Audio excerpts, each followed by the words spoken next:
ओम नमो भगवते वासुदेवाय। ओम नमो भगवते वासुदेवाय। ओम नमो भगवते वासुदेवाय। ओम ज्ञानतिमिरान्धस्य ज्ञानाञ्जनशलाकया चक्षुरुन्मीलितं येन तस्मै श्रीगुरवे तस्मै नमः। श्रीगुरवे नमः। श्रीचैतन्यमनोभीष्टं स्थापितं येन भूतले स्थापितं येन भूतले स्वयं रूपाकदामह्यं ददाति स्वपदान्तिकं वन्देऽहं श्रीगुरु श्रीयुतपदकमलं श्रीगुरुं वैष्णवांश्च श्रीरूपं साग्रजातं सहगण रघुनाथान्वितां तां सजीवम् साद्वैतं सावधूतं परिजनसहितं कृष्ण चैतन्य देवं श्री राधा कृष्ण पादान् सहगण ललिता श्री विशाखान्वितांश्च हे कृष्णा करुणा सिंधु दीनबन्धो सिन्धु जगत्पते गोपेशा गोपिका कान्ता राधा कान्ता नमोस्तुते नमोस्तुते काञ्चन गौरांगी राधे वृन्दावनेश्वरी वृन्दावनेश्वरी शभानुसुते देवी प्रणमामि हरिप्रिये वाञ्छाकल्पतरुभ्यश्च कृपा भूमिष्यं च पतितानां पावनेभ्यो वैष्णवेभ्यो नमो नमः। जय श्री कृष्ण चैतन्य प्रभु नित्यानंद श्री अद्वैत गदाधर श्रीवासादि गौरभक्तवृंद। हरे कृष्णा कृष्ण कृष्ण हरे हरे, हरे राम राम राम हरे हरे। हरे Krishna. So welcome all back to this Bhakti Shastri batch where we are starting the nectar of instructions, which is called as Upadeshamrita by Rupa Goswami.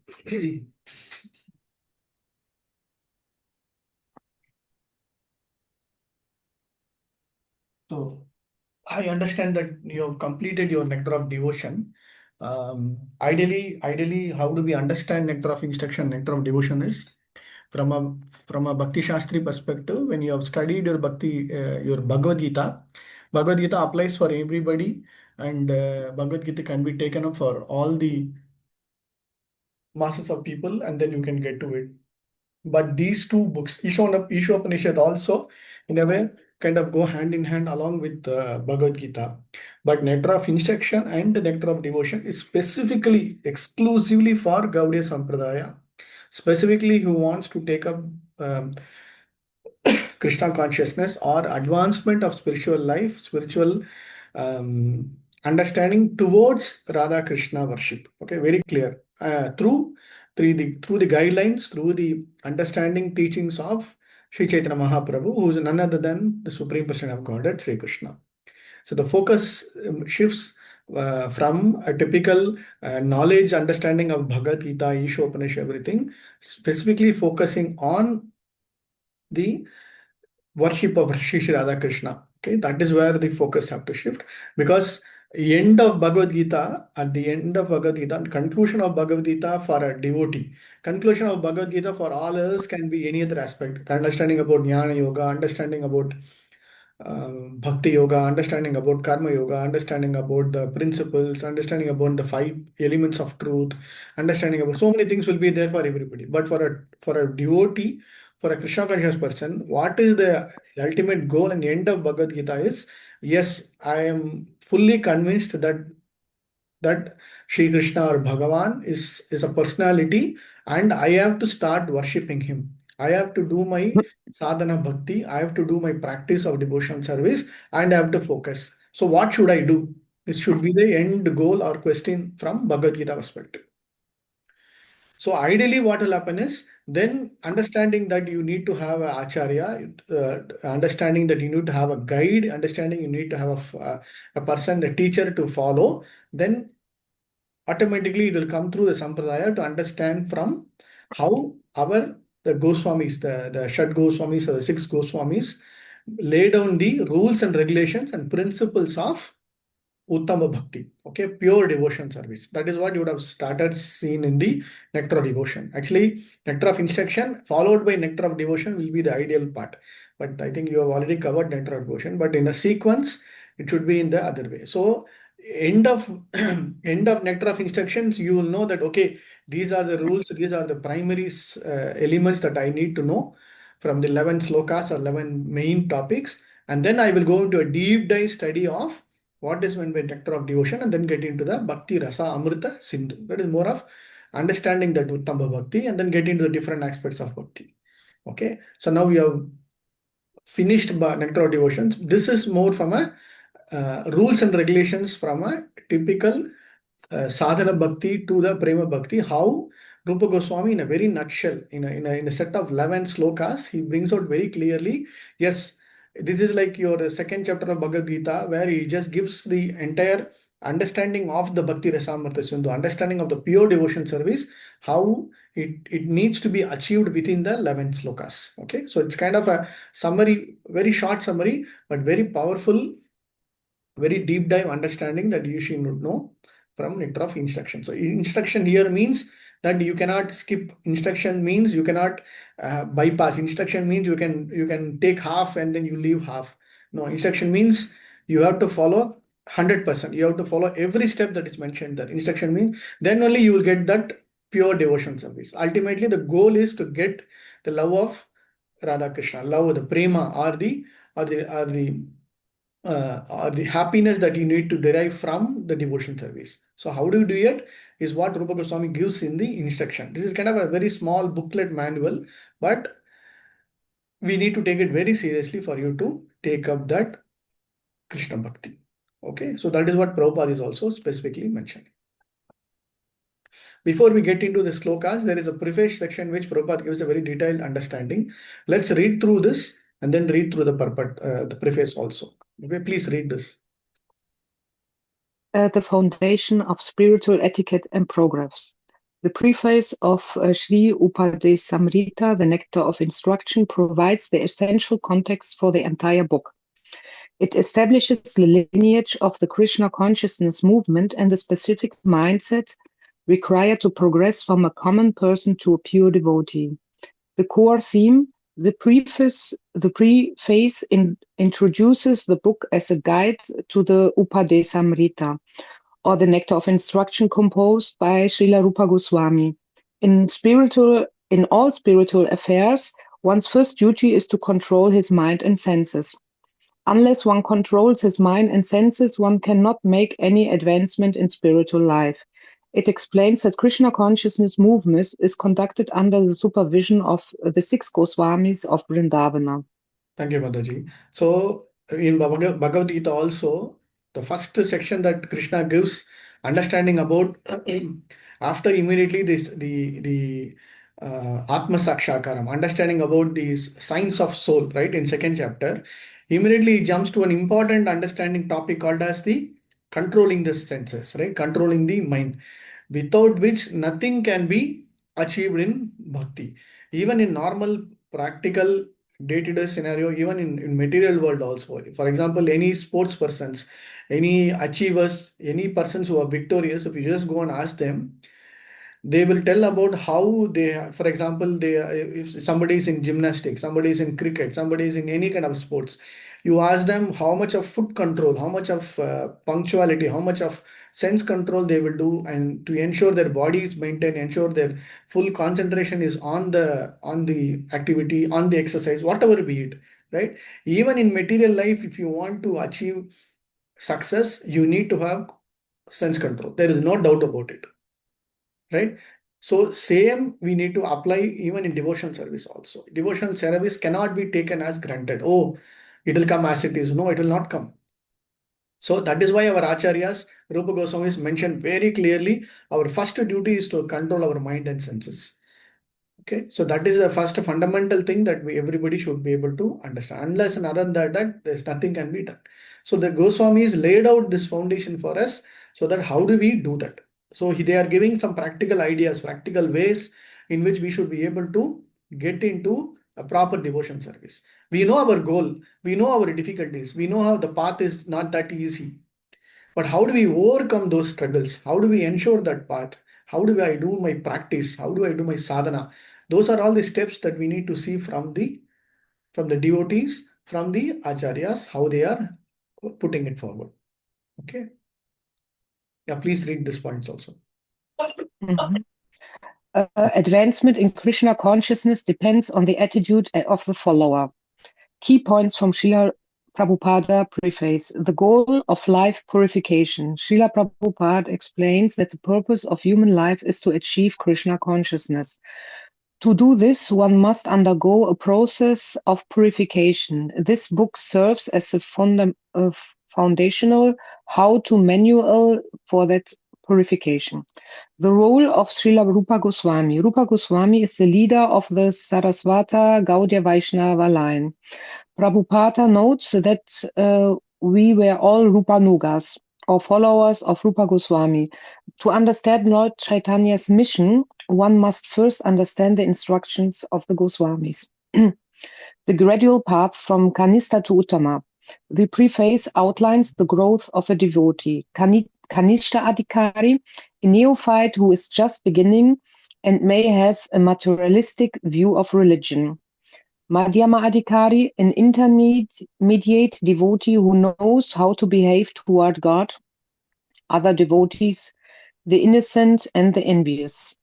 Uttama Adhikari, an advanced devotee who sees everything in relation to Krishna.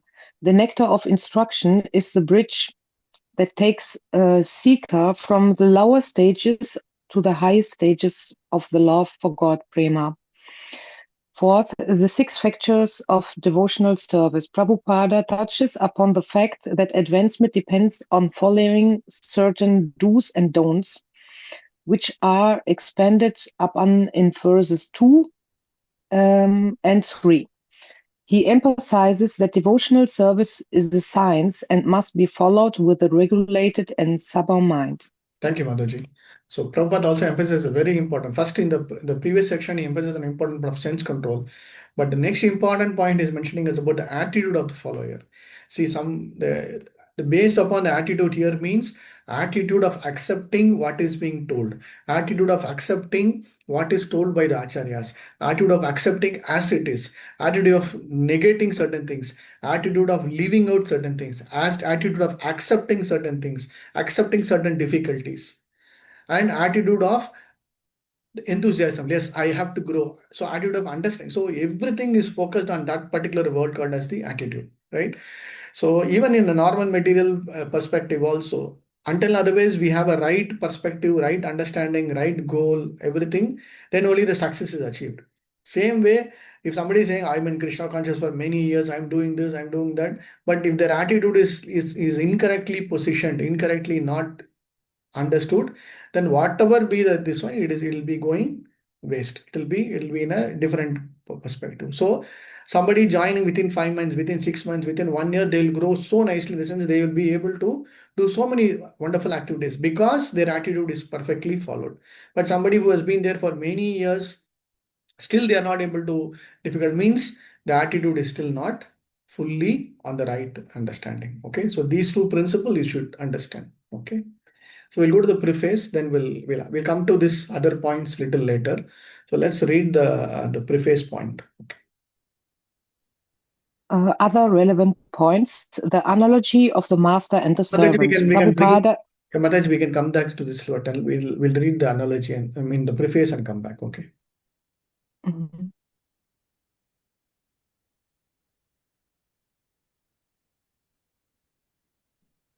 Yeah, please read the preface.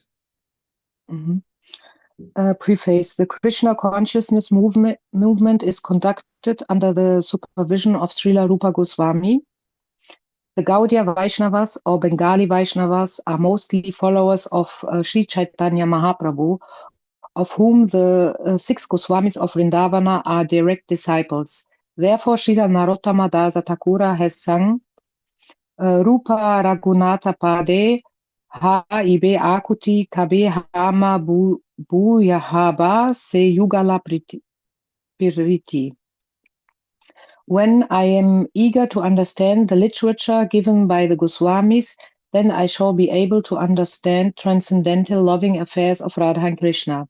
Sri Chaitanya Mahaprabhu appeared in order to bestow upon human society the benediction of the science of Krishna. The most exalted of all the activities of Lord Krishna are his pastimes and conjugal love with the gopis.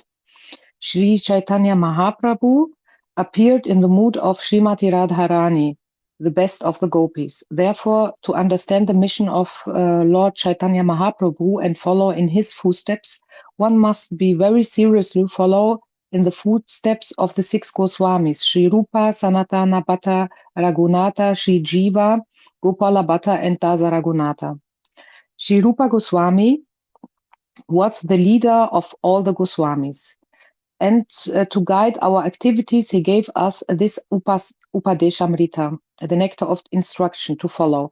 As Sri Chaitanya Mahaprabhu left behind him the 8 verses known as Shikshastaka, Rupa Goswami gave us Upadesamrita so that we may become pure Vaishnavas. In all spiritual affairs, one's first duty is to control his mind and senses. Unless one controls his mind and senses, one cannot make any advancement in spiritual life. Everyone within this material world is engrossed in the modes of passion and ignorance. One must promote himself to the platform of goodness, Sattva Guna, by following instructions of Rupa Goswami. And then everything concerning how to make further progress will be revealed. Advancement in Krishna consciousness depends on the attitude of the follower. A follower of Krishna consciousness movement should become a perfect Goswami. Vaishnavas are generally known as Goswamis. In Vrindavana, this is the title by which the director of each temple is known. One who wants to become a perfect devotee of Krishna must become a Goswami. Go means the senses and Swami means the master.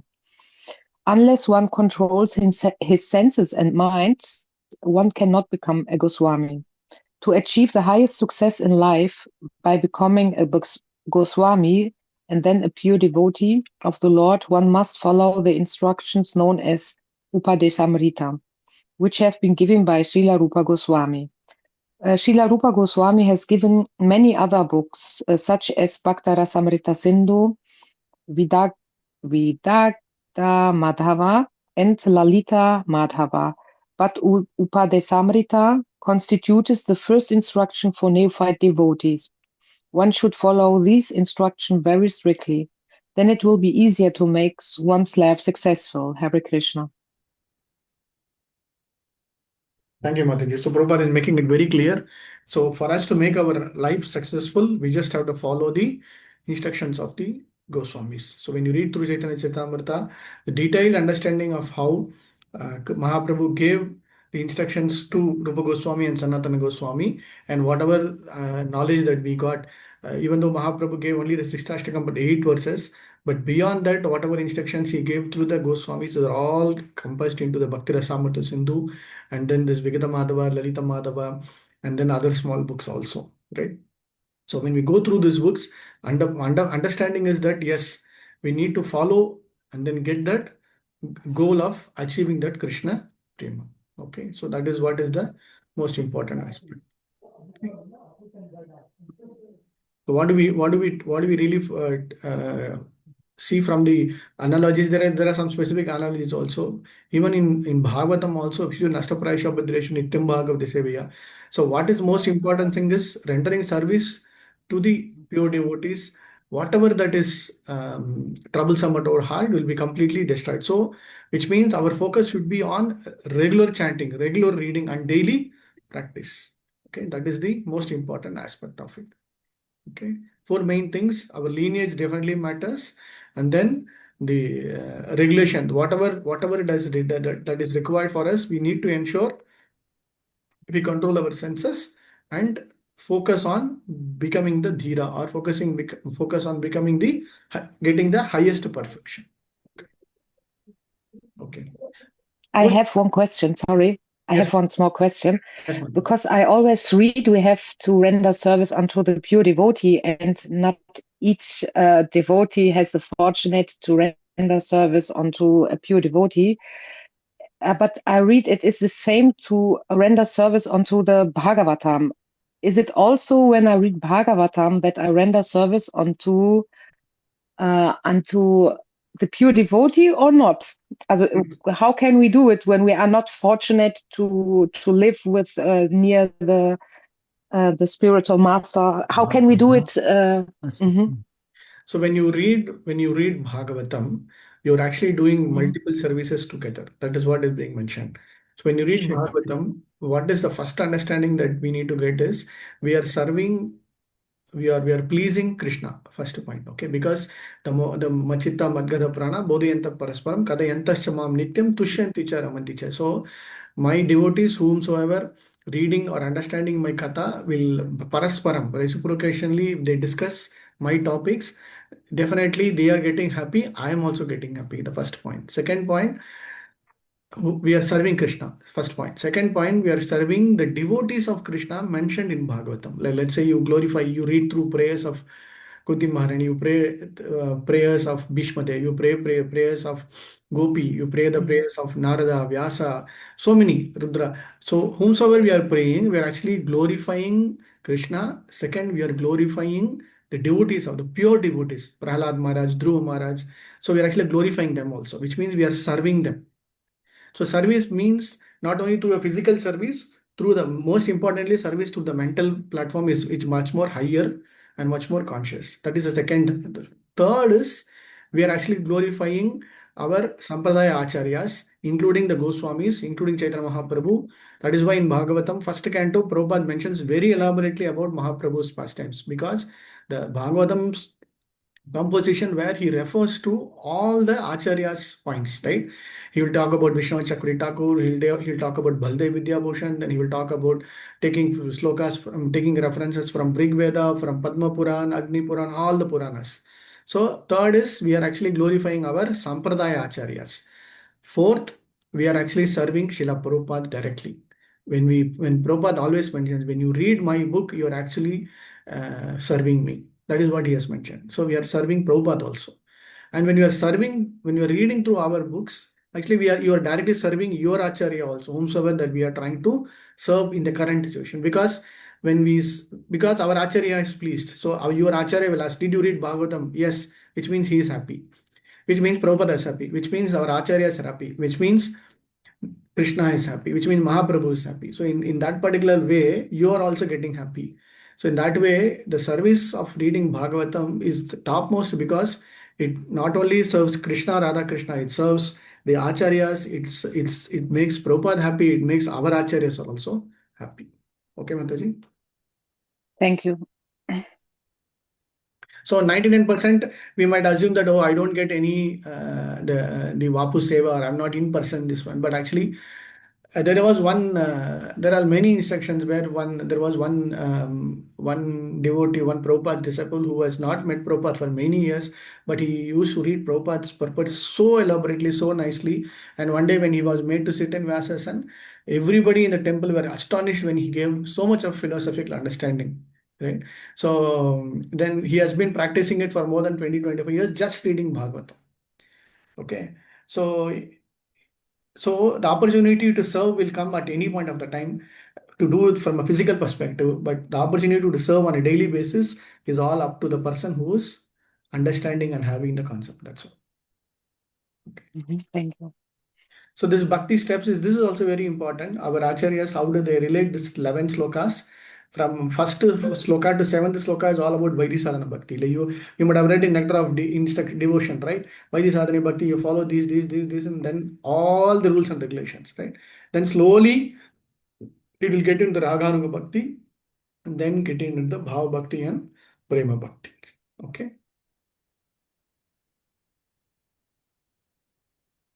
Okay. So let's go to the first sloka.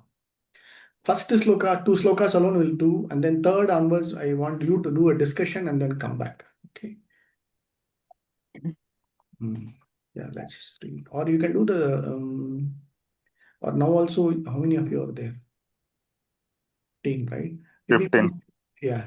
So we will do, Can I read, Prabhu? Yeah. I will read it, Prabhu. First one. Yeah, please. Vacho vegam manasa krodha vegam jiva vegam उदौर प्रस्थवेगम हितानवेगं यो विषहेत धीरा सर्वम् अपीमं पृथ्वीं सशिष्यत्.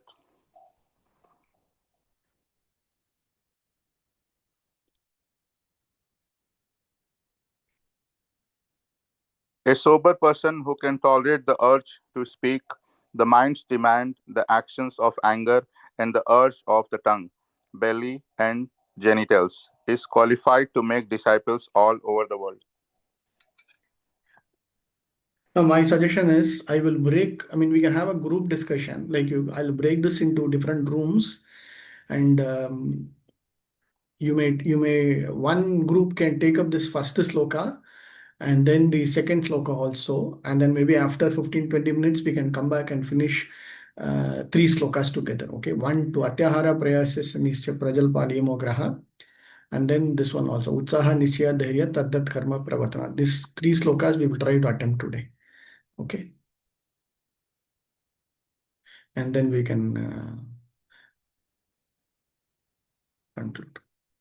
Okay. Yeah. Is that okay? Because how do we understand the sloka is mostly from a sloka perspective, you will be easily able to understand what is the essence of the sloka. But I want each of you to read through the purports purport. Okay. Understanding the essence of the sloka, you will easily get it. Okay. There's no doubt about it.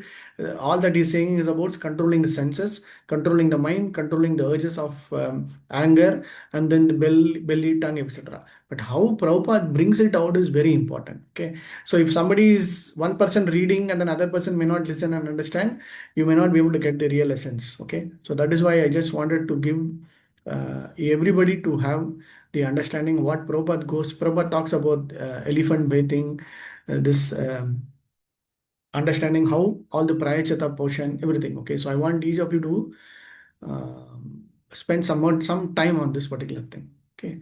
What we will do, this sloka, okay, we'll split it into three groups. Okay. First sloka, second sloka, and third sloka.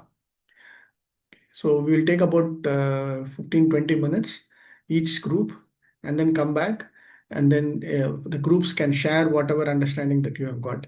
Most importantly, when you share, the understanding is you need to present it in a way that what is specifically mentioned from the sloka perspective and what Prabhupada emphasizes on the points, and you need to bring out those specific salient points that is mentioned in the purport. Okay, you can divide among your team, you can divide who wants to talk which particular section also. That is absolutely fine. See, because every sloka has got different sections. This sloka will talk about Vachovegam, Manasa separately, Krodha separately, Jigva separately, Udra Prashtam.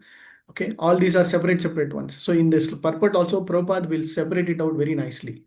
Okay, first he will talk about speech. So within the group, one person can talk about this. Then he will talk about mind. Then somebody can talk about anger. Same way, in the next sloka also,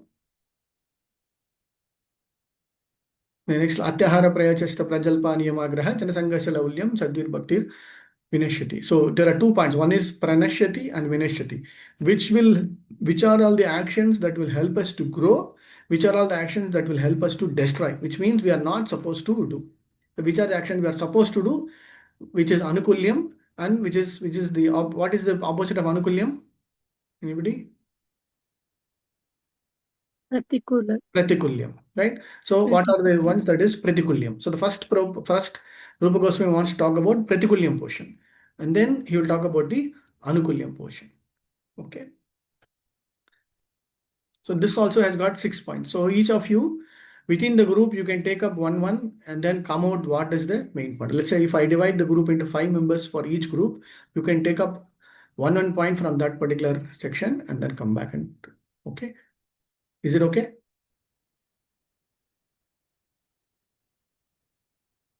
So these are all very intricate ones where Prabhupada will talk about niyama agraha. Okay. So you need to understand what is meant by niyama and niyama agraha and then come back. And then we will come in and we'll again come back and then understand what is it, the real essence of what is Prabhupada mentioning from each of the slokas also. We'll go in detail. Okay. Just to give you an example, you're able to see the screen, right? So this is in a mind map way, very clearly about Jigva, about Udara Prastham, about Krodham, about Manasa, and then about Vacho, about speech. This is how it is getting structured from a sloka perspective. Okay. And Nitisha Prabhuji, are we getting these slides after? Yeah, you will get it. You will the get end it. of, okay. Yeah, you will get, definitely you will get it. No issues.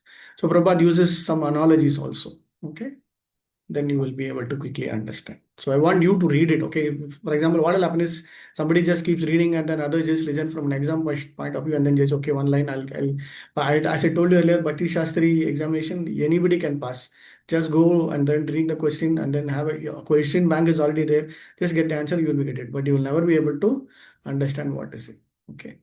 Yeah, this is also another one. Let's come back and then we will discuss. The same also applies to the other thing. I'll share this little later. Once the sections are over, then we will discuss about it. Okay. So I'll divide the group now. This 6, 10 here, and then we can come back. So first group will focus on the sloka number 1. Second group will focus on sloka number 2.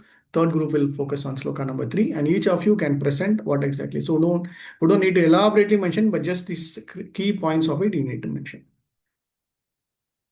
Okay.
Oh, I have to assign manually. There is no auto assignment. Okay.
Yeah, Mataji's, I think the Dameshwari Mataji, Rasaraj Prabhu,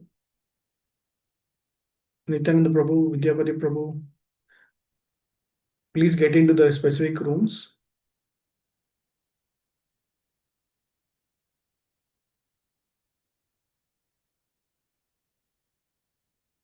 Hare Krishna.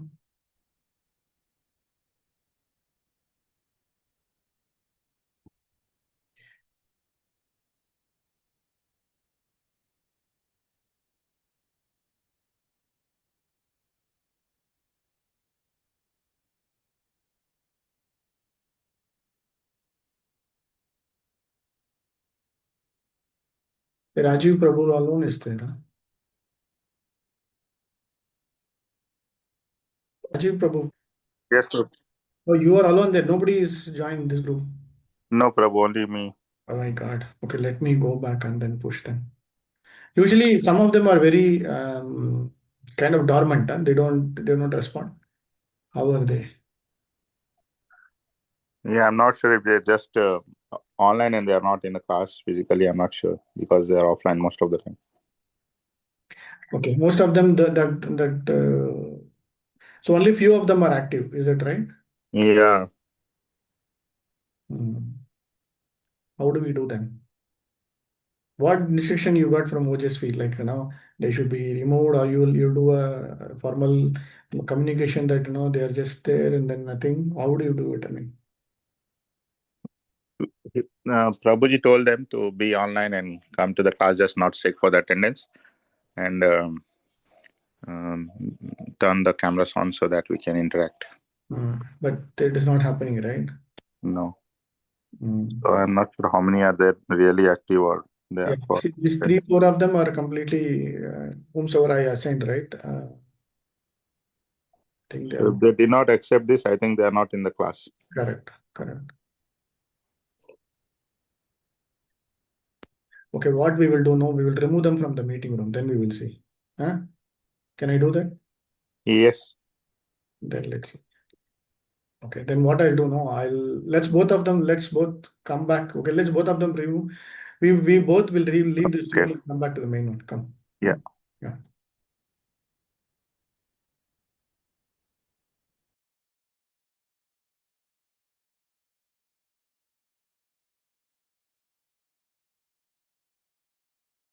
Hare Krishna Prabhu. Yeah. So what we will do? So if they're not willing to join, then we will remove them. Yeah.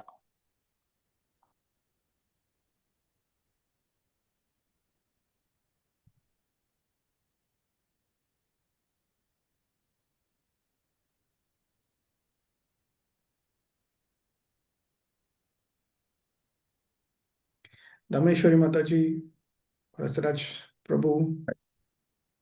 Damachi Mataji should be there. She generally What about responds. Vidyapati Prabhu and Lalita Mataji? I'm not sure they are there. Sometimes they're there, sometimes not. But Raj Sher Vilas Das messaged me he can't join the group. Okay. I'm not sure if he's doing Maharaj service or something. Okay. What about Prabhu, Siddha Swarup Nityananda Prabhu? He was there in one of the group, I think, but he did not respond to me. I'm not sure he's there live or not. Mhm. I have to message in the group maybe to ping him.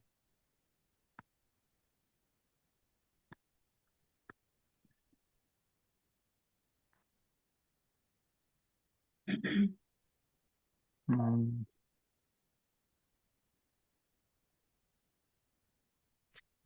So the other two groups are already started. There are people joined. Yes, One, yes, they've already started. 1, 2. Okay, in my group there is none. Okay. That's okay. We can discuss two slokas today, and then maybe let's see if the others. But what is your thought? Should we remove them or should we just leave them? Rasaraj Prabhu, we can leave it. Siddha Swarup Prabhu and Vidyapati Prabhu. Yeah, we can remove them and see if they're logging and join so that we know they are there. Pradanya, I'm not sure if she's there. So if we remove them and they check and they log in, so we know that they're really there.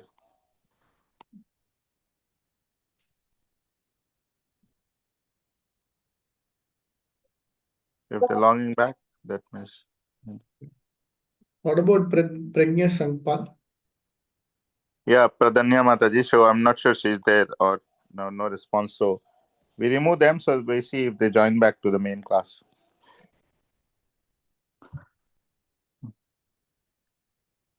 Dharmeshwari, I need to check.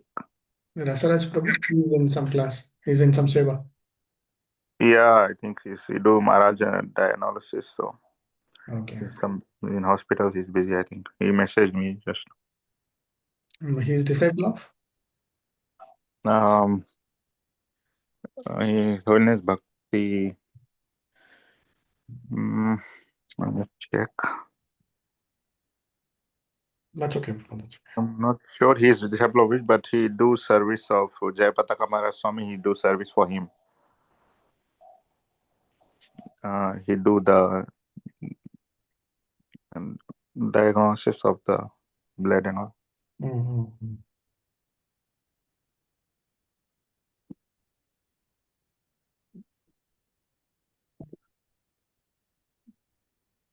Oh, he messaged me. Yes, he's the whole Chapataka Swami Mm-hmm. Maharaj. He's disciple of same Maharaj. So he's Okay. No problem. Okay.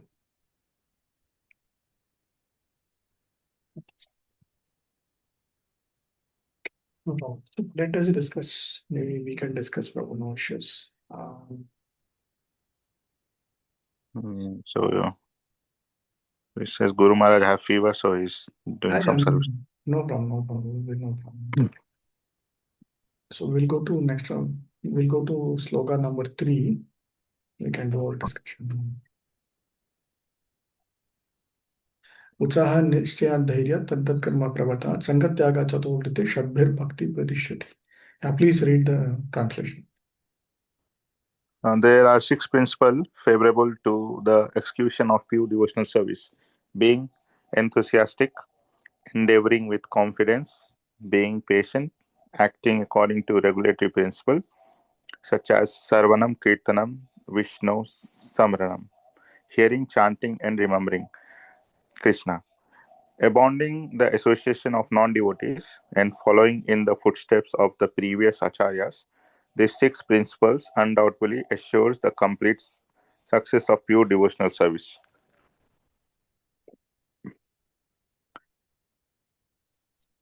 Shall I read perfect? Yeah, Prabhu, please, Prabhu. Devotional service is not a matter of sentimental speculation or imaginative ecstasy. Its substance is practical activity. Srila Rupa Goswami, in his Bhakti Rasamrita Sindhu, has defined devotional service as follows: Anya Bhilasista Sunyam Jana Karmatya Anvartram Anukulyena Krishnanu Shilanam Bhaktir Uttama. Uttama Bhakti, or unalloyed devotion unto the Supreme Personality of Godhead, Sri Krishna, involves the rendering of devotional service in a way that is favorable to the Lord.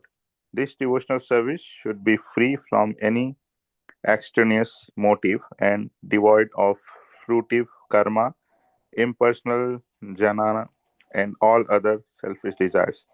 Bhakti is a sort of cultivation. As soon as we say cultivation, we must refer to activities. Cultivation of spirituality does not mean sitting down idly for mediation, as some pseudo yogis teach. Such idle mediation may be good for those who have no information of devotional service, and for this reason, it is sometimes recommended as a way to check distracting materialistic activities. Mediation means stopping all nonsensical activities, at least for the time being. Devotional service, however, not only puts an end to all nonsensical mundane activities, but also engages one in meaningful devotional activities. Srila Prahlad Maharaj recommends Sarvam Kirtanam Vishnoha Samarnam Padasevanam Archanam Vandanam Dasyam Sakhyam Atma Nivedanam. The 9 processes of devotional service are as follows: hearing the name and glories of the Supreme Personality of Godhead, chanting His glories, remembering the Lord, serving the Lord's feet, worshipping the deity, offering obeisance unto the Lord, acting as the Lord's servant, making friends with the Lord, surrendering oneself full to the Lord. Sarvanam, or hearing, is the first step in acquiring transcendental knowledge. One should not give oral reception to unauthorized persons, but should approach the proper person as recommended in Bhagavad Gita. Tadvidhi pranipatena pariprasenana sevaya upadekshanti te jananam jananisa tattva dharishanaha. Just try to learn the truth by approaching a spiritual master. Inquire from him submissively and render service unto him. The self-realized souls can impart knowledge unto you because they have seen the truth. It Prabhu, is further Ajay recommended. Prabhu, just hold on. Akirti Mataji, Akirti, you want to read? Akriti, she's here. Yeah, she just joined. So whenever Ajay Prabhu, whenever you read the sloka, whenever it is JN, right? Yeah. So J Yeah. is silent. You just put Upadekshantite Jnanam, Jnaninas Tattvadasha. Jna. It will become Jna. Nya. Jna. Nya. Okay. Yeah. Jnaninas Tattvadarshana. The same thing here also. When you say Archan, it is Shra. Yes, yes, one apostrophe will be Shra. Shravanam Kirtanam. So like that. Okay. Yeah. Yeah. Yeah. So this section is about Utsaha, having that enthusiasm, then the confidence, then the being patient, and then following the uh, understanding and following the principles of the footsteps of the acharyas. So we can read. Yeah, you can continue to read. Yeah. Yeah, I will just check my file here. So it is further recommended in the Mundaka Upanishad, Tad Vijnaram Tham Saguram Eva Bhikshate. To understand that transcendental science, one must approach a bona fide spiritual master. Thus, this method of submissively receiving transcendental confidential knowledge is not merely based on mental speculation. In this regard, Sri Chaitanya Mahaprabhu told Rupa Goswami, Brahmanda Brahmite ko na bhagyena jiva Guru Krishna prasade paya bhakti lata bija. In the course of traversing the universal creation of Brahma, some fortunate soul may receive the seed of Bhakti Lata, the creeper of devotional service. This is all by the grace of Guru and Krishna. The material world is a place of confinement for the living entities who are by nature Anandamaya, pleasure seeking. They actually want to be free from the confinement of this world of conditional happiness, but not knowing the process of liberation, they are bound to transmigrate from one species to life to another and from one planet to another. In this way, the living entities are wandering throughout the material universe. When by God fortune one comes in contact with a pure devotee and hears from him patiently, one begins to follow the path of devotional service. Such an opportunity is offered to a person who is sincere. The International Society for Krishna Consciousness is giving such a chance to humanity at large.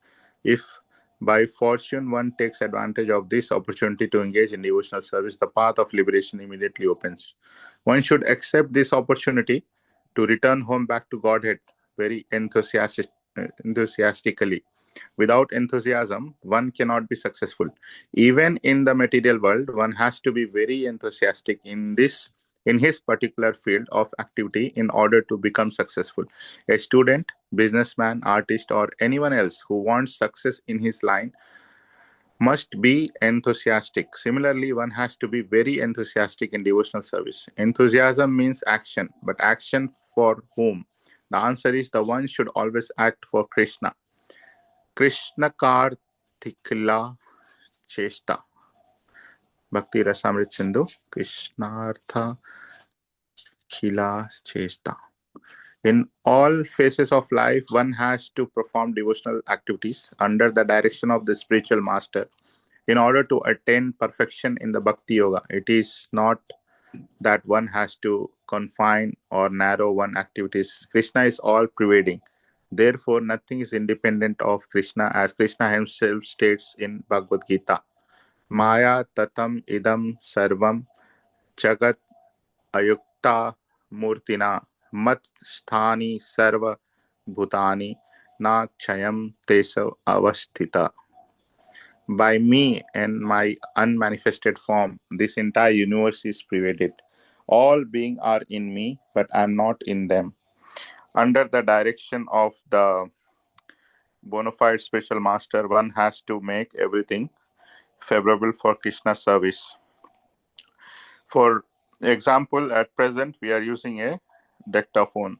The materialistic who invented this machine intend it for businessmen or writers of mundane subjects matters. He certainly never thought of using the dictaphone in God's service, but we are using this dictaphone to write Krishna conscious literature. Of course, the manufacture of the dictaphone is wholly within the energy of Krishna. All the parts of instruments, including the electronic functions, are made from different combinations and interactions of the 5 basic types of material energy, namely Bhumi, Jala, Agni, Vayu, and Akasha. The inventor used his brain to make this complicated machine, and his brain as well as the ingredients were supplied by Krishna. According to the statement of Krishna, Machthani Sarva Bhutani, everything is dependent on my energy. Thus, the devotee can understand that science, nothing is independent of Krishna energy. Everything should be devoted in his service. Endeavor executed with intelligence in Krishna consciousness is called utsaha or enthusiasm. The devotees find the correct meaning by which everything can be utilized in the service of the Lord. Nirbandha Krishna Sambandhe Yuktam Vairagyam Uchyate. The execution of devotional service is not a matter of idle meditation but practical action in the foreground of spiritual life.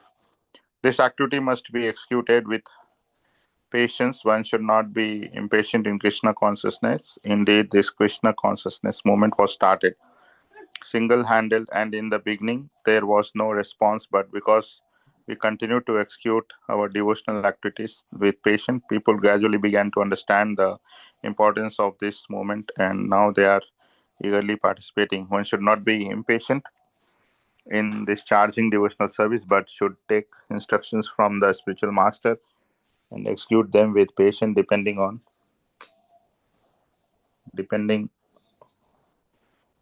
execution of Krishna conscious activities, depending on the mercy of Guru and Krishna. The successful execution of Krishna conscious activities require both patience and confidence. A newly married girl naturally expects offspring from husband, but she cannot expect to have them immediately after marriage. Of course, as soon as she is married, she can attempt to get a child, but she must surrender to her husband, confident that her child will develop and be born in due time. Similarly, in the devotional service, surrender means that one has to become confident. The devotee thinks, Avashya Rakshibe Krishna. Avashya Rakshibe Krishna. Krishna will surely protect me and give me help for the successful execution of devotional service. This is called confidence. As already explained, one should not be idle, but should be very enthusiastic about executing the regulatory principle. Tat karma pravartana. Neglect of the regulatory principle will destroy devotional service. In this Krishna consciousness movement, there are 4 basic regulatory principles forbidden: illicit sex, meat eating, gambling, and intoxication. A devotee must be very enthusiastic about following these principles. If he becomes slack in the following any of them, his progress will certainly be checked. Srila Rupa Goswami therefore recommends tat karma pravantanat. One must strictly follow the regulatory principles of Vaidhi Bhakti. In addition of these 4 prohibitions, Yama, there are positive regulative principles, Niyama, such as the daily chanting of 16 rounds on Japa Mala beads. These regulative activities must be faithfully performed with enthusiasm. This is called Tat Karma Pravartana, or varied engagement in devotional service. Prabhu, I will read, Prabhu. It's okay. Thank you. Furthermore, in order to be successful in devotion service, one must give up the association of undesirable people. This includes karmis, jnanis, yogis, and other non-devotees.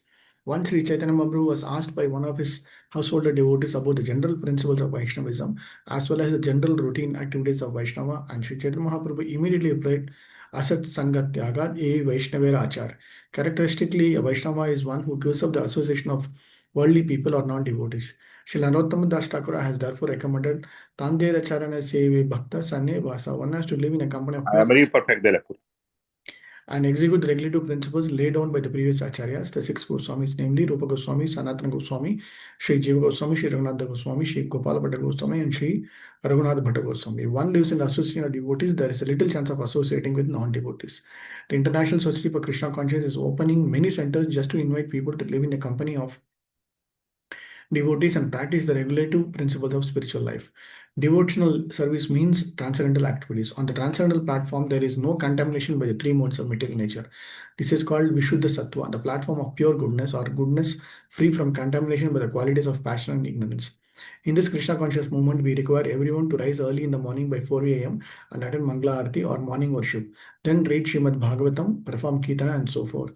Thus, we hold continuous activities in devotional service 24 hours a day. This is called as Satovriti, or following in the footsteps of the previous acharyas who expertly filled every moment of time with Krishna conscious activities. If one strictly follows the advice given in this verse by Srila Rupa Goswami, namely being enthusiastic, being confident, being patient, giving up the association of unwanted persons, following the regulative principles, and remaining in the association of devotees, one is sure to advance in the devotional service. In this regard, Srila Bhaktisiddhanta Sri Thakur remarks that the cultivation of knowledge by philosophical speculation, the collection of mundane opulence by the advancement of spiritual fruitive activities, and the desire for yoga siddhis, material perfections are all contrary to the principles of devotional service. One has to become thoroughly callous to such non-permanent activities and thus in his intention instead to the regulative principle of devotion service. According to Bhagavad Gita 2.6, Ya Nisha Sarva Bhutanam Tasyaham Jagari Samyami Yasyaham Jagari Bhutani Sanisha Pashyato Munehe. What is night for the all beings is the time of awakening for the self-control, and the time of awakening for all beings is night for the introspective sage. Engagement in the devotional service of the Lord is the life and soul of every living entity. It is a desired goal and supreme perfection of human life. One has to become confident about this, and one has to be confident that all activities other than devotion service, such as mental speculation, fruitive work, or mystic endeavor, will never yield any enduring benefit. Complete confidence in the path of devotion service will enable one to attain his desired goal, but attempting to follow other paths will only succeed in making one restless. In the 10th canto of Srimad Bhagavatam, it is stated, one must calmly convinced that those who have given up devotion service to engage in severe austerities for other purposes are not purified in their minds, despite their advanced austerities, because they have no information of the transcendental loving service of the Lord. It is further stated in the 10th canto, although mental speculators and fruitive actors may perform great austerities and penances, they still fall down because they do not have information about the lotus feet of the Lord. The devotees of the Lord, however, never fall down. In the Bhagavad Gita 9:31, the Supreme Krishna God assures Arjuna, Kaunteya Pratijanahi Name Bhaktya Pranashyati. One, O son of Kunti, declare it boldly that my devotee never perishes. Again in Bhagavad Gita 2:40, Krishna says, Naha Vikramno Sasti Pratyavayo Na Vidiyate Swalpamabhasya Dharmasya Trayato Mahato Bhayat. In this endeavor, there is no loss or diminution, and a little advancement on this path can protect one from the most dangerous type of fear. Devotion service is so pure and perfect that having begun, one is forcefully dragged into ultimate success. Sometimes a person will give up his ordinary material engagements and out of sentiment take shelter of the lotus feet of the Supreme Krishna Godhead and thus begin the preliminary execution of devotion service. Even if such an immature devotee falls down, there is no loss on his part. On the other hand, what is the gain of one who executes the prescribed duties according to his varna and ashrama but does not take to devotion service? Although a fallen devotee may take his next birth in a low family, his devotion service will nonetheless resume from where it left off. Devotional service is like Ayutaki Apriti Hata. It is not the effect of any mundane cause, nor can it be terminated by any mundane cause or permanently curtailed by any material interruption. Therefore, a devotee should be confident about his engagement and should not be interested in the activities of karmis, jnanis, and yogis.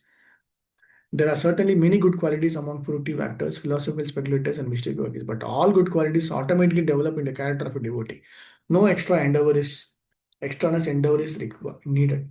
As confirmed by Srimad Bhagavatam 5, 18, 12, all the good qualities of demigods manifest progressively in one who has developed pure devotion service. Because a devotee is not interested in any material activity, he does not become materially contaminated. He is immediately situated on the platform of transcendental life.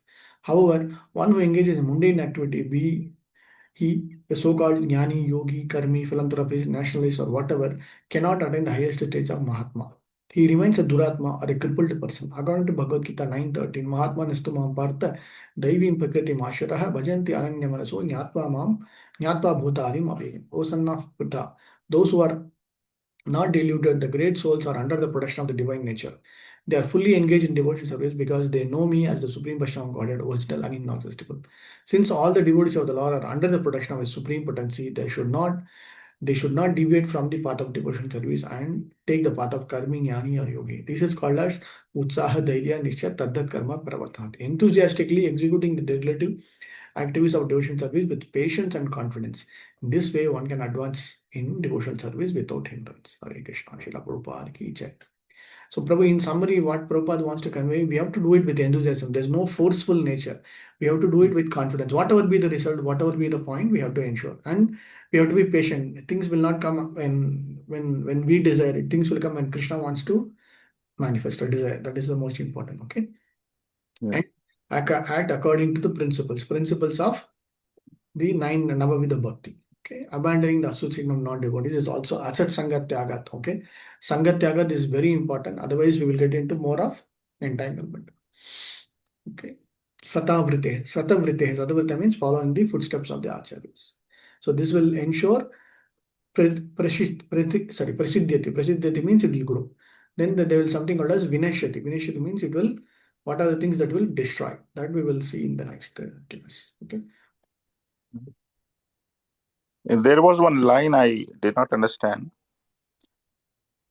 Krishna says, I am everywhere, but not in everyone.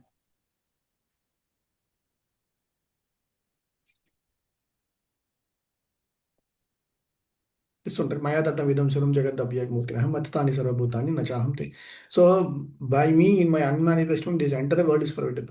All beings are in me. Okay, everything is on him, but he is not within them. Which means what? It is like he is holding everybody. It doesn't mean that he is part of it. Okay, he is creating this entire material manifestation, entire world, everything, and he is holding them. Or he is like. It is like in the palm you have. I think there is in Bhagavad Gita there is an analogy where Krishna will take a dust, a sand, and then you are holding in your hand. Okay, it doesn't mean that sand hand is part of the sand. It is just holding to it. So the moment he leaves the sand, everything will just go away. Right? Same way, Krishna is holding everything, but it doesn't mean that he is part of that particular sand particles or sand thing. Same way, this entire material manifestation is all his creation. Everything he is just holding, but it doesn't mean that he's part of the material man. It means he is not subject to the rules and regulations. He is not part of the three gunas. Okay. Okay. This is like another example of somebody building the president of the country or the king. He will build a big house or a big prison, and then he will put all the punishment people hard who was done. So when he goes into that prison house, it doesn't mean that he is also part of the prison house. He just built it just for sake of one particular purpose. That's all. Okay.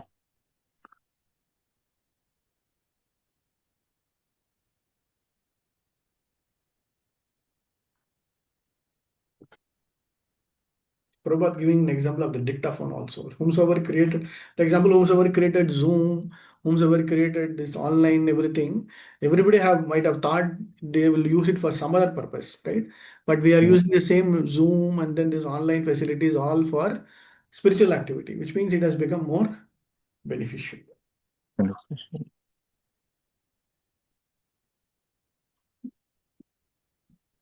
Okay, maybe another 2 minutes we can take a break and then we can come back. You can take a small break and come back, Prabhu. We will see. Yeah, I think some of them have already come back. We will close the room, Yeah. we'll take a small break and then come back. Yeah. Okay.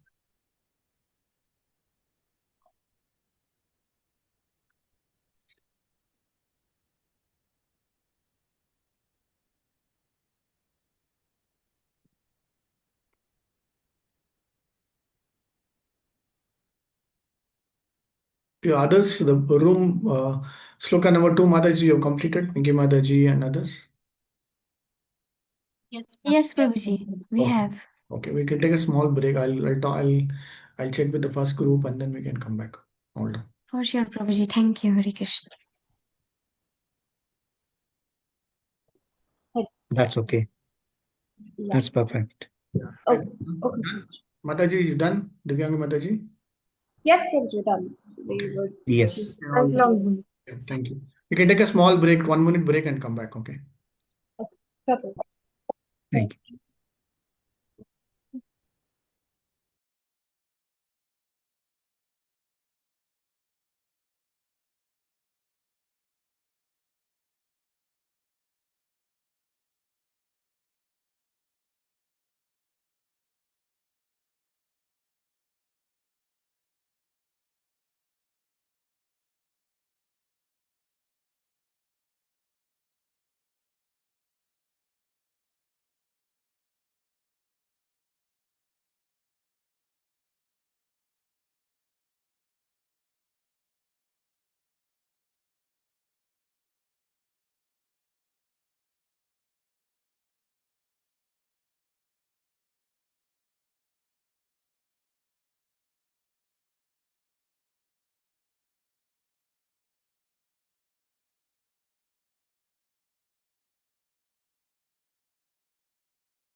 Okay, Hare Krishna.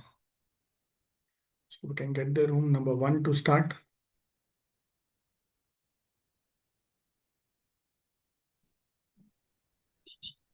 Hare Krishna Prabhu. As was group 1, Shloka 1. Okay. So the first shloka, Vacha Veda, Mantra Veda, where we have decided to stress on the 5 topics, that is the speech, the mind, the tongue, the anger, belly, and genitals. I'll be covering the speech aspect, the rest all will be followed the same. So the role of speech here deliberately the speech aspect or the speech aspect was first kept by Srila Rupa Goswami out of the 6 urges, because even before the mind that it is intentional that speech is the most immediate and the most powerful external expression that we as human beings possess. So every thought, every desire, and every inner condition eventually finds its way out through the speech. So here there are 2 aspects of the speech that is described. That is the downward and the upward. So the downward it's towards the bondage, that is the useless talks, the sense driven or the materialistic talk that we do, and the upward is driven towards the liberation of the consciousness or devotional speech, or directed towards glorifying the Supreme Lord. It was also highlighted that there are no neutral grounds of the aspect of speech, because every word that we speak is either moving us towards the freedom or towards the bondage. So people who have uncontrolled speech, like the Mayavadis, who just talk about endless philosophers, elaborates those worldly scholars. The second are those karmakandi people who some other way want us to perform the materialistic pujas or yagyas of the archana, so that we get the karam fal in that way, or just the ordinary materialistic gossip that have zero spiritual essence to it, gossiping, nagging, and talking nonsense about people's life or the useless books. There's one analogy that was focused on here is the frog and the snake analogy, that the frog acts as the uncontrolled speaker, the croaking acts as the useless or the materialistic or imperfectionist speech, and the snake is the death or the continuous materialist bondage. The frog not realizing that he making a crooked sound is indirectly inviting the snake to come and eat him up. So this is how any kind of conversation or speech which we have other than Krishna consciousness is eventually the Mayavadi speech. Uh, Here there's one point that we have to notice, that people say if speech is causing me bondage, then I should just not speak, or I should remain silent. So here there's also a point highlighted that you can just suppress the urge to do so, but you cannot lead to transformation. The only way you can lead your speech into transformation is by focusing on, if you take the name, then take the name of chanting or repeating the glory and glorifying the holy name. If there's a form, then describe the form of the Lord, the beautiful transcendental pastimes of the Lord. The qualities speak about his mercy, his compassion, his magnanimous rule. And the pastimes, that is to speak about how he has performed leelas throughout the yugas. That's it. Okay, Hare Krishna. good. Yeah, thank you, Mataji. Divyangi Mataji, right? Okay, good, nice. I think you made a very good attempt on understanding what is when we're controlling the speech is more from not 2 aspects to it. One is not to speak all kind of other nonsensical activities, and urge to control that is very important. And the urge to what we are supposed to talk is more about Krishna Katha, and then engaging ourselves in the glorification of the Supreme Lord. I think the reference to the frog example and other things are also appropriate. Most importantly, the Vegam word is very important in the sloka, in this entire thing. Vegam means the urge. Because we are bonded people, the urge will be always there for everybody, depending upon the type of their characteristics, their swabhava and swadharma. Right? So some of them will, the moment you get giving them a particular thing to talk, they'll just keep on talking like anything, right? Even among devotees also, if you allow them to speak certain things, you just for ask for one small thing, they will just keep talking for 15-20 minutes, entirely covering about here and there, right? That is also not recommended. Okay, so the more if you see certain Prabhupada's disciples, if you see from the maturity perspective, from certain devotees perspective, you ask the question, they just tell exactly to the point, and that's it. Right, so that is where they control so much of their senses. For example, Bhanuswami Maharaj, when you write a mail to him or when you ask him, to the point, just one word, one letter, yes, no, that's all. Okay, so those are the ways where we take examples from great acharyas and great personalities and understand. Even among devotees also, leave out prajalpa, leave out talking something else. Even with devotees also, we are not supposed to keep on talking so much which is not unnecessarily required. Whenever it is required, we can talk with one another.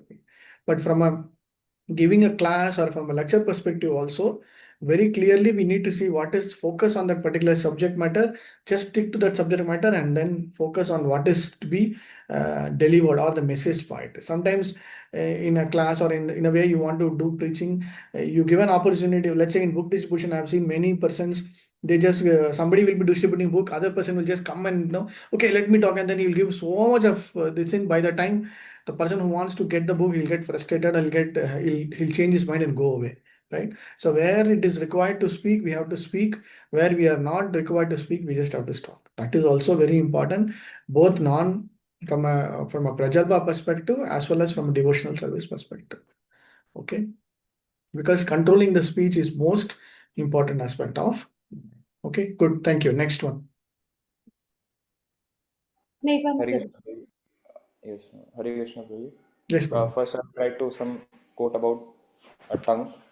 Hmm. So, Prabhupada quotes Bhaktivinoda Thakur that he has written Sharira Vidyajal Jodindriya Taikal Jayafale Vishesagare, that by engaging our tongue in eating prasadam and glorifying Krishna, we can conquer all the other senses.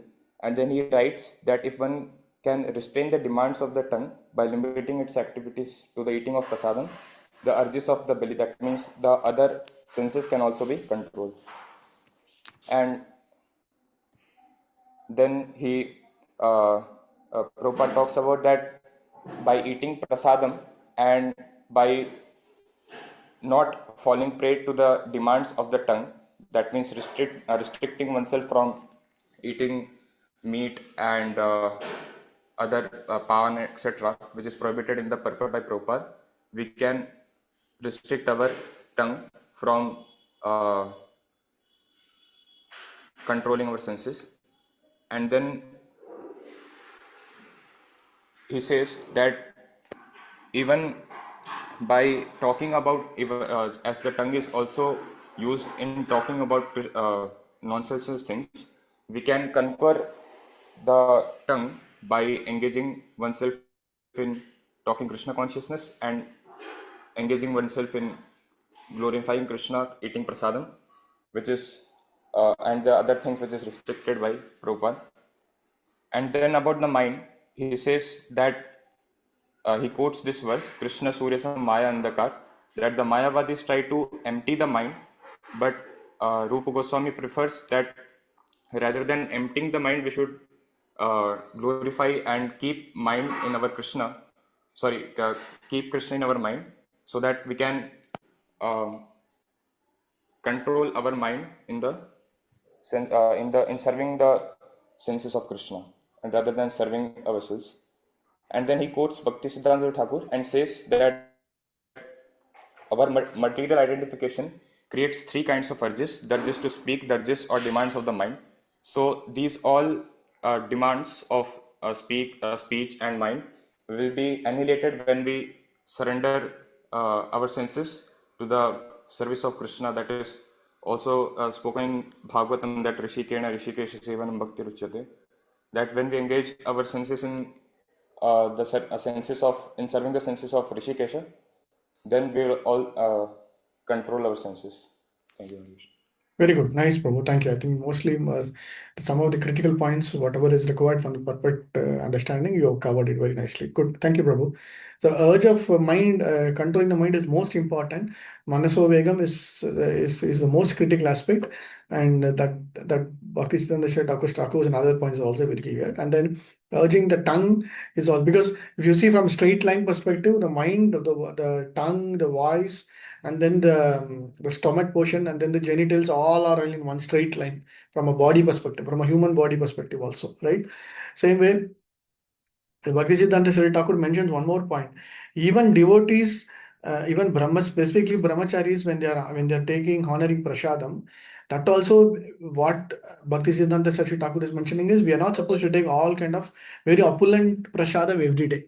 Very simple and very nutritious. That should be the main goal, and then not kind of everyday full feast prasadam. Okay, then that is also very important. And nowadays in West Bengal nowadays, Mayapur, there is something called as seaweed. Okay, nowadays this is getting seaweed is nothing but some kind of a weed, some kind of a plant that grows directly from the sea.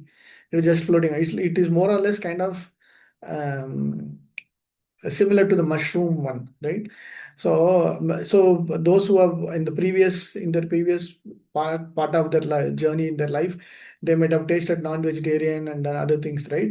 So kind of a fish eating, right? Fish eating was their main part of it, right? But later they started taking this seaweed as like some kind of a vacuum to fill that. Some kind of thing that they will fill in there from a tongue perspective. So it is like now it is getting completely going out of the bound, and then now all of them are getting into the action and say don't eat seaweed.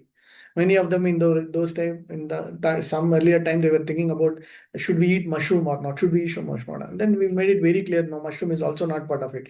Even seaweed is also not part of our this one. Same way, like we need to ensure whatever that we take, we should not go beyond this one. One brahmachari in Mumbai temple, he likes to eat lot of halwa, the suji, the rava halwa, right? Halwa. So every day during feast time, he'll take lot of halwa, and then at some point of time he collapsed. He had to be taken to the hospital.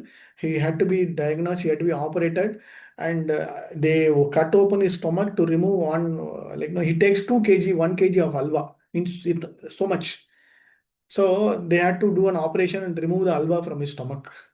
Okay, so which means what the urge, everybody will say, oh, it's only prasadam. I can take paneer anytime, anything. It's only that is also very, very dangerous for the and paneer, gulab jamun and puri. Right? These are all our favorite ones. So wherever people will go, they just take one thing. But that is actually spoiling our Krishna consciousness way of thinking. Okay, because the focused mind will get into that aspect. Okay, so we need to be very clear. If you want to really grow, okay, when I'm saying really grow, we need to see how much controlling our tongue. Okay, controlling the mind, controlling the tongue, and controlling the speech, whatever you want to do. Okay, next. And some of them I've seen during festival time, I will take only Charnamrita, and they will keep on. Yes, you can take Charnamrita, no doubt about it. Okay, but Charnamrita also you need to be very careful how much you are supposed to. It all depends upon their individual capacity, and the urge to control that is also very important. Okay. Yeah. Yeah. Next.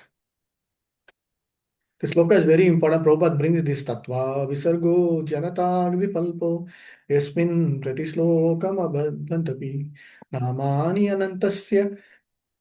So this sloka these two slokas are together where when people talk all nonsensical things, it is called as pilgrimage place of crows. And any literature, even though it is full of grammatical errors, full of all kind of errors, but still it glorifies the Supreme Lord. It means it is completely accepted by great personalities. Where the scripture will have a lot of very grammatical, very poetry, everything, but doesn't glorify Tad Vayasam Tirtha Mushtanti Manasaha, which means in Bhagavatam, this slokas is told by Narada Rishi to Vyasadeva. I mean, Vyasadeva was in a confused state.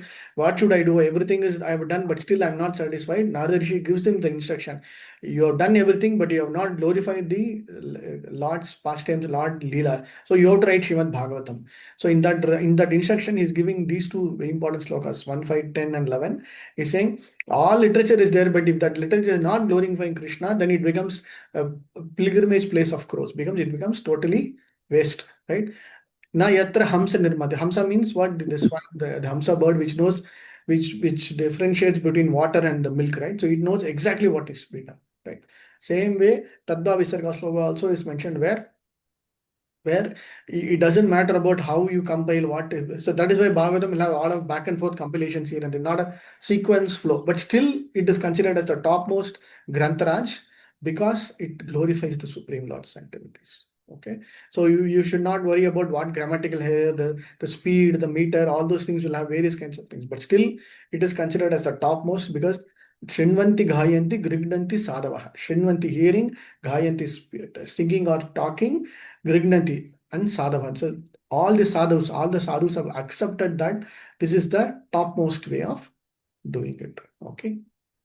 Yeah. Thank you. Next, who's supposed to talk?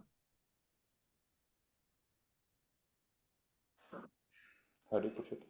Yes, Babu. Kranti Mataji. Hare Krishna Prabhuji. Yes, Babu. Action of anger. Anger means the krodha vega. That means if your desire or any ego or lack of control, that it becomes you become anger, and due to that your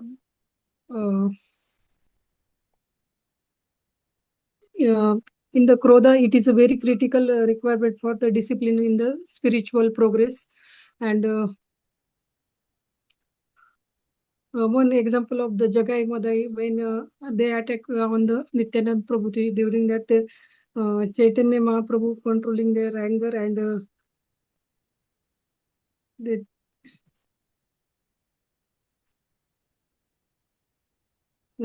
one of the obstacles in the progress of your bhakti is anger, and it can, if you control through your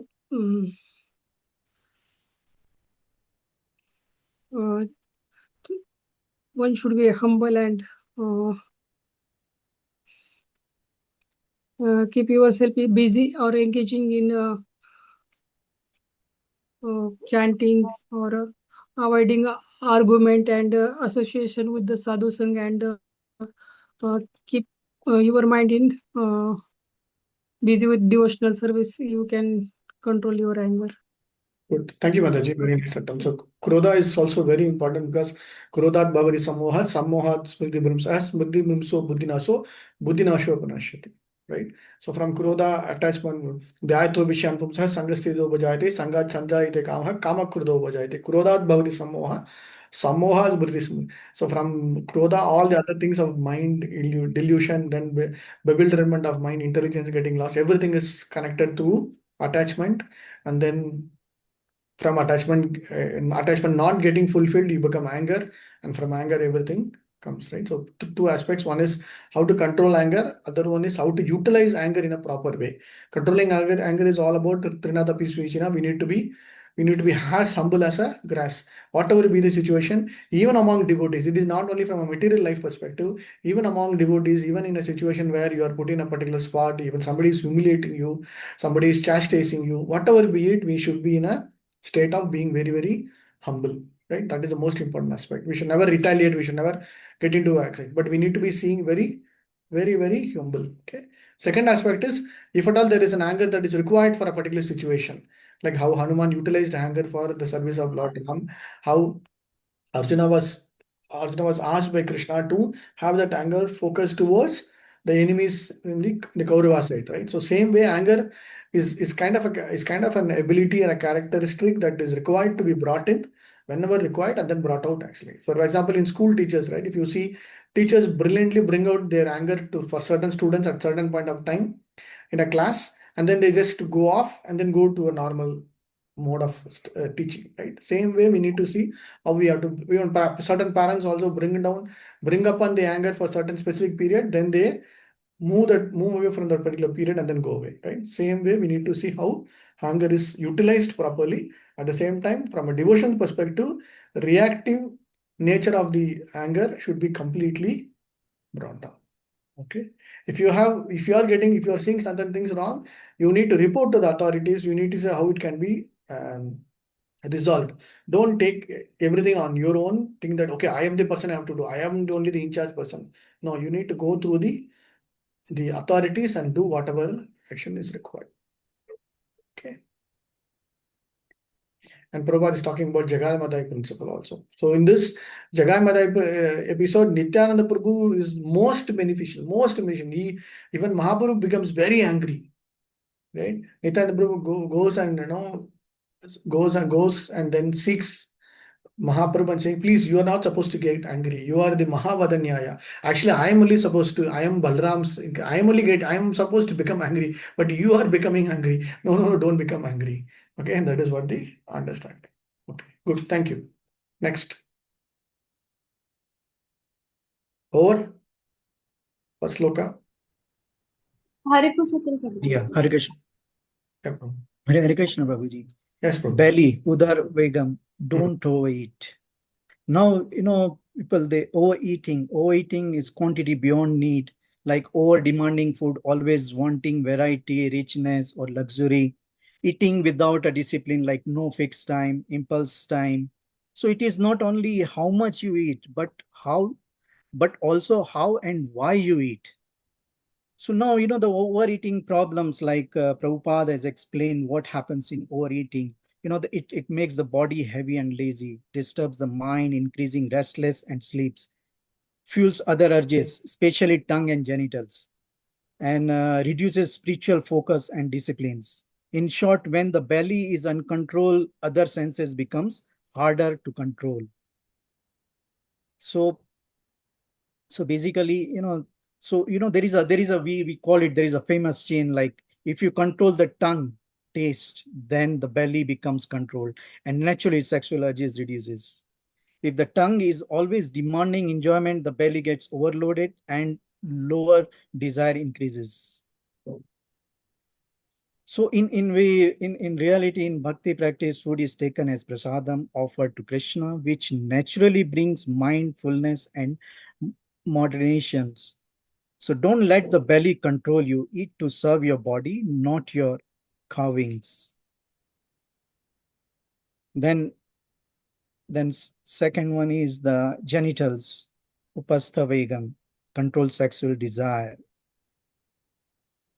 So like sexual desire and impulses, the tendency to seek physical pleasure without restraint, mental indulgence, fastnesses, then constant thinking about the sensual enjoyment. So it is not just a physical activity, but also how the mind engages with desire. So why control is emphasized?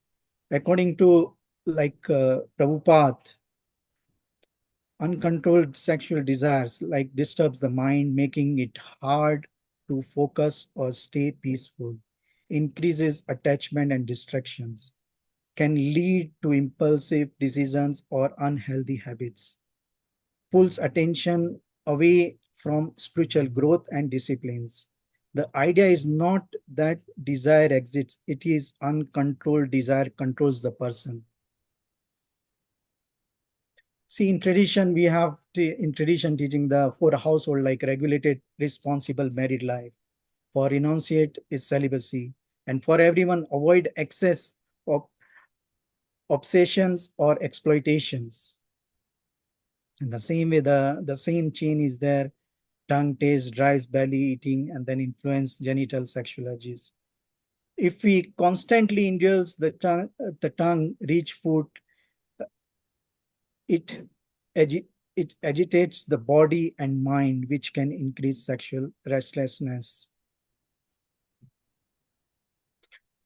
So like we can keep the mind engaged, work, study, spiritual practice. How to avoid sexual desire, like keep the mind engaged, work, study, spiritual practice, or avoid triggers excessive media, ideal time, or unhealthy environments.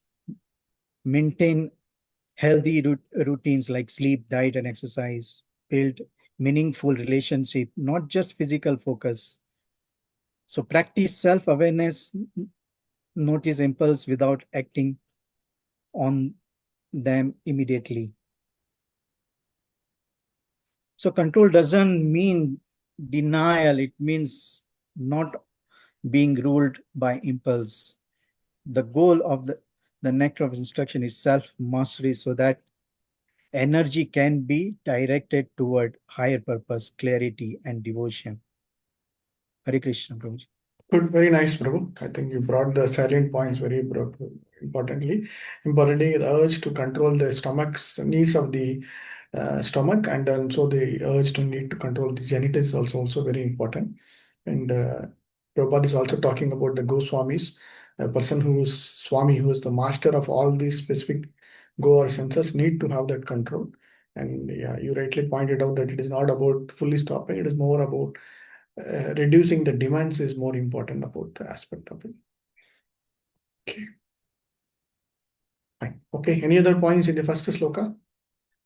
We have 15 more minutes. We can try to do the second sloka. Third sloka, maybe we can take it up in the next session. We can quickly go to the second sloka. How many of them are going to present, Mataji? Pinky Mataji? Prabhuji, total 3 Matajis, and it is quite long. Quite long, huh? Okay. No problem. We'll try to attempt 2 of them, then maybe the next one we can take it tomorrow, the next class. Okay, Prabhuji. I'm in the last one, and Nidia Mataji and Nikunjana Mataji are in the first We'll one. take 2 We of have them. like divided the sections. Okay, No Prabhu, problem. thank you. Yeah, that's again because this is beautifully class, I mean, categorized also, so we can take up every section separately also. So that's fine. Okay, go ahead, go ahead. Okay, Hare Krishna Prabhu. So basically, I have been allotted two topic, that is Atyahara and Prayas. Then in like Prabhupada in synonyms he has mentioned that what is the meaning of Atyahara, that's Atyahara, overeating or too much collecting, and Prayasa is overindulgence. Then in purport, Prabhupada has mentioned that Prabhupada basically asked one question. So, in the material world, we have to work for the maintenance of body and soul. Then, how can one perform such work in a way that is favorable for the execution of Krishna consciousness? Then Prabhupada mentioned that everyone requires these 3 possessions: food, grains, clothing, money, and other things for the maintenance of body. And Prabhupada writes, but one should not collect more than necessary for his actual basic needs. If this natural principle is followed, there will be no difficulty in maintaining the body. To explain this, Prabhupada has referred many examples. Like Prabhupada has mentioned the example of bird, that that how they are they are lower animals than human beings, but they are not engaged in this atyahara. They don't, neither they eat or collect more than necessary. And Prabhupada mentioned that if uh, one bag of rice would be there in road, then one bird will come and eat few grains and go away. But when a human being will come, he will take a whole bag for their future generation or for the collection due to this collecting tendency. Second, Prabhupada, Bhaktisiddhanta Saraswati Thakur has also explained that too much endeavor to acquire knowledge on the part of mental speculation or dry philosopher. He was mentioning that dry philosophy devoid of Krishna consciousness is also Atyahara. And Prabhupada gave example of like karmis. We don't have to work hard like karmi, because what karmi do? They simply work, they perform hard labor to save money for their future generation. But they don't know that at end of life, they are not going to carry this. And like in next birth, like it might happen that they will take birth in the family of cobbler's family, lower than their present situation. Then Prabhupada also gave the example of communists, how the capitalists, they want to accumulate more money. So then Prabhupada in last paragraph explained, quoted this verse from Ishopanishad, Isa Vasamidam Sarvam Yat Kincha Jagatam Jagat. How you mentioned that everyone has set aside his own quota and only accept the assigned quota. Then Prabhupada also mentioned what is the meaning of Duratma and Mahatma. Duratma and Mahatma. Duratma, cripple-minded person is who is always engaged in satisfying their senses, and Mahatma is who gratifies the senses of Krishna. So in this way, Prabhupada explained about the Atyahara. And Prabhupada, yes. And next,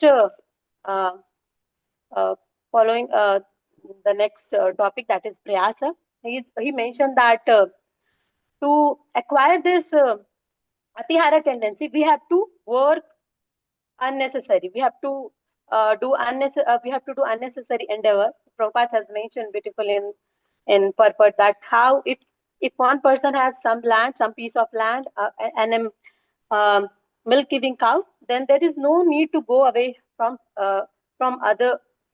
There is no need to go from here and there. Prabhupada has mentioned the purpose of human life. Purpose of human life is not to solve the economical problem and so many ism like different people used to follow, but this human life is meant to cultivate God consciousness, to know who am I, what is the goal of my life, to go home back to Godhead. But Prabhupada has mentioned that, but we misuse our intelligence to produce many unnecessary and unwanted things. Now Prabhupada gave example like brothels, factories, slaughterhouses, and liquor, and all the things. So Prabhupada says we don't want to accept simple things and high thinking. That's why we end up doing unnecessary endeavor. But when we understand this simple philosophy of living our life in simple way, and Prabhupada emphasizes on simple life and high thinking. So these are my input in this. Okay, nice, good, Mataji, thank you. So both Prayasa and Atyahara is very important. Atyahara's second portion of Atyahara, understanding that second portion of Atyahara is where is about over collecting. Okay, over collecting means even from material perspective, even among devotional service also. I'll collect this, I'll keep that. So that is also will lead to what? Over collecting generally will lead to anybody? Over collecting will lead to what? Greed and Greed, over collecting will lead to attachment actually. The more and more you, I want this, I want that, I want that. Even in spiritual life also, they'll say, oh, this is more power, this I want. So that is actually in one way, it will lead to more of attachment only. Okay, even in spiritual part. So sometimes you need to be much more very clear on what exactly will be easy and then easy going with simple living and a high thinking perspective, like how Prabhupada mentions about the pratyahara portion, about simple living, have just a simple way of living, that will be much more easier. Okay, so some of the things that, which means whatever that we are trying to do, collecting or eating, and some of them I know will be so much of, they'll put all kind of things. Oh, I'm doing this, but I'm doing that, I'm doing, and then they'll leave the basic sadhana also. I know many of them will keep on going out here and then doing all kind of activities, whether they have finished 16 rounds of chanting. Oh no, I don't have time to finish 16 rounds. I'm doing this, I'm doing that. Then that is completely waste, right? So basic principles of whatever they are supposed to follow, they are supposed to follow. If they don't follow and then try to do all the other things, it becomes Vineshwar, it becomes waste. Whatever that they try to do, it becomes completely not aligned to whatever Prabhupada is mentioning. Okay. Good. Thank you, Mataji. Thank you. Okay, fine. Last, we'll finish with Nadia Mataji and then. Yeah, Mataji.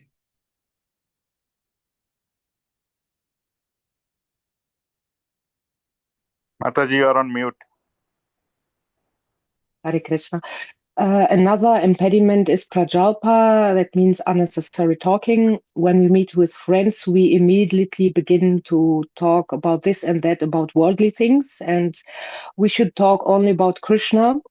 And those who outside of Krishna are interested in reading newspapers, or in today's time are on the internet and solving cross puzzles. And Prabhupada says that it is a waste of time and energy. And intelligent persons are interested in Krishna consciousness, and they should never take part in such activities. Jana Sangha means that to associate with people which are not which are not interested in Krishna consciousness, and we should strictly avoid such association. And one should always engage in the service of the Lord and only associate with the devotees of Krishna, and to advance to make spiritual advancement. Yes. And people he compares of the people who are businessmen that are only interested in making advancement in the business and forget Krishna. Yes. One moment. And the next thing is practicing rules and regulations only for the sake of following them and not for the sake of spiritual advancement, or rejecting the rules and regulations of the scripture and working independently. There are many people who do this because of immediate benefit. This is named niyama agraha. And there are other people who are neglecting the rules and regulations of the Shastra, and this is called niyama agraha. Agraha means eagerness to accept, and agraha means failure to accept. And this niyamagraha has two meanings.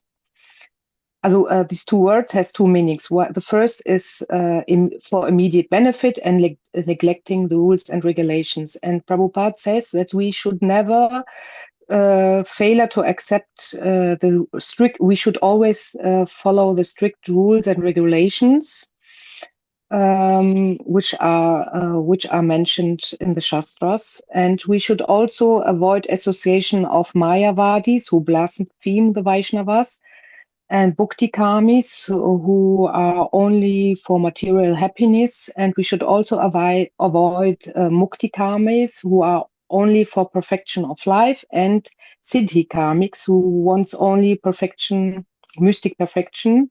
That is all. These four categories are also called lolya. They make it only for greed because they want to reach something, and has nothing to do with God.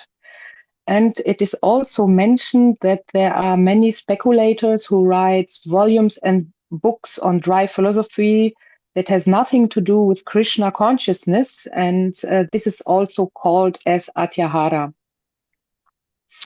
Yes. And that's all that I have.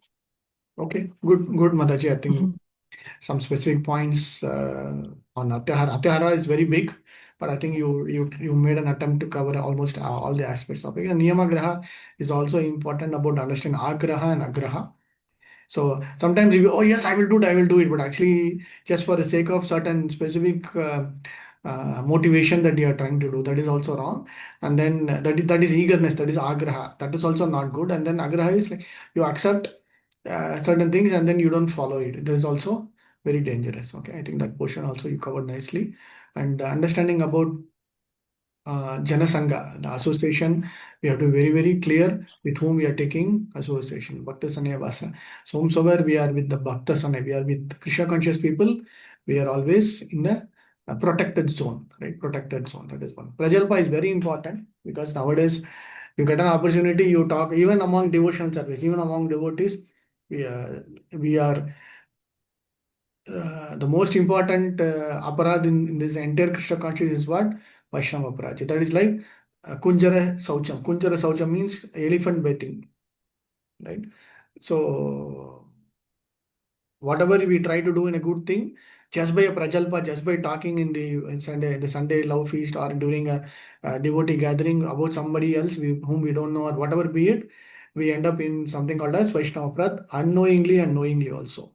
Right? We might think, oh, we are trying to glorify, we are trying to we are trying to do some correction activity, but actually we are doing Vaishnava aparad. So better not to talk about anything with anybody else about devotees. Okay. Good. I think we'll stop here today. Next class, Mataji, Pinky Mataji can continue with the next two sections, and then Rajesh Prabhu will cover the sloka number 3. I'll also try to cover from his side.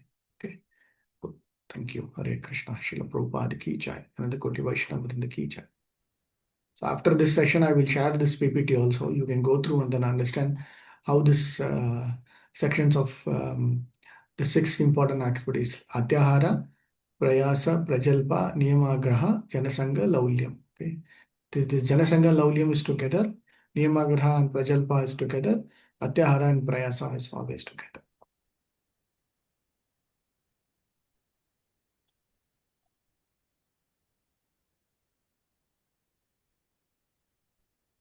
Okay.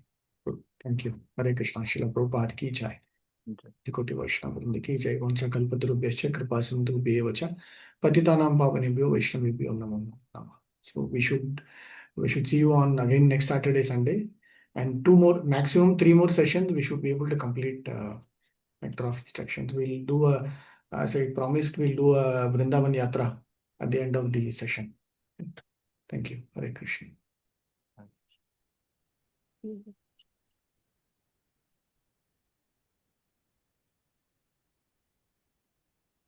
Thank you, Priya.